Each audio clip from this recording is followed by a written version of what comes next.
আসসালামু আলাইকুম। আজকে আমি চা লাভারদের জন্য দারুণ আর ইউনিক একটা চা রেসিপি শেয়ার করব, যেটা হচ্ছে রসুনের চা। কি শুনে অবাক হচ্ছেন তাই না? রসুন দিয়ে আবার চা হয় নাকি? কিছুদিন আগে আমার এক কাজিনের বিয়েতে গিয়েছিলাম। সেখানে আমার মামা এই চাটা বানিয়েছেন। তো আমি এই চাটা খাওয়ার পর আমার কাছে ভীষণই ভালো লেগেছে, যেটা আমি আপনাদের সাথে শেয়ার না করে পারলাম না। তো চলেন আমার মামা এই চাটা কিভাবে তৈরি করেছেন। আর এই চাটা এত মজার হয়েছে আমার মামাকে ২ বার করে বানাতে হয়েছে এই চাটা।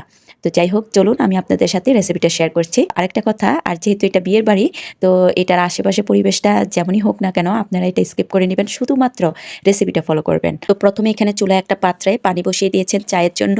আর এখানে প্রায় ১০-১২ কাপের মতো চা বানানো হবে, সেই অনুযায়ী পানিটা দেওয়া হয়েছে। আপনারা যখন এই চাটা বানাবেন আপনাদের প্রয়োজন অনুযায়ী পানিটা নিয়ে নেবেন। এই চায়ের মেন ইনগ্রেডিয়েন্টস হচ্ছে রসুন, লেবু আর বিট লবণ। এখানে ৭-৮টার মতো দেশি রসুনের কোয়া থেতো করে নেওয়া হয়েছে। আমি ২টা লেবু ফালি করে কেটে নিয়েছি, আর সেই সাথে বিট লবণটাও নিয়ে নিচ্ছি। আর এইদিকে পানিটা ফুটে গিয়েছে, এর মধ্যে মামা চা পাতা দিয়ে দিয়েছেন। তো আমি যে ভিডিও করছিলাম সেটা মামা ভুলে গিয়েছিল, তো ভিডিওতে দেখানোর জন্য আরো একটু চা পাতা দিয়ে দিয়েছে। আর এইখানে চা পাতাটা সামান্য পরিমাণে দিতে হবে, শুধুমাত্র কালারের জন্য।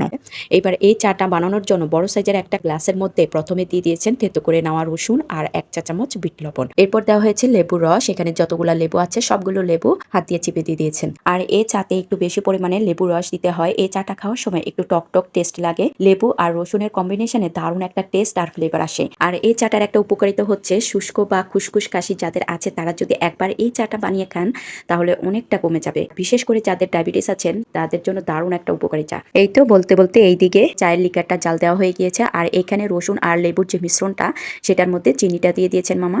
এখানে স্বাদ মতো মিষ্টিটা দিয়ে দিয়েছে, আপনারা আপনাদের টেস্ট অনুযায়ী মিষ্টিটা দিয়ে নেবেন। এইবার আমি একটা চামচের সাহায্যে সবকিছু একসাথে ভালো করে মিক্স করে নিয়েছি। ভালো করে মিক্স করে নেওয়ার পরে এর মধ্যে মামা চায়ের লিকারটা দিয়ে দিয়েছেন, দিয়ে তারপর ভালো করে নেড়েচেড়ে সবাইকে এই চাটা সার্ভ করে দিয়েছেন। তো এখানে চাটা এতটা টেস্টি হয়েছে যে যেভাবে পেরেছে নিয়ে খেয়েছেন। তো আপনারা দেখতে পাচ্ছেন এখানে আমি একটা পানির গ্লাসের মধ্যে চাটা নিয়েছি।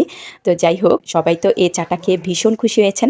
বলতে গেলে একটা ইউনিক আর ঔষধি চাই বলা যায়। তো আজকে আপনাদের কাছে আমার মামার হাতের ইউনিক এই চা রেসিপিটা কেমন লেগেছে কমেন্টসে জানাবেন। ভালো লাগলে একবার হলেও ট্রাই করে দেখবেন। তো আজ এ পর্যন্ত, সবাই ভালো থাকবেন, সুস্থ থাকবেন। আল্লাহ হাফেজ।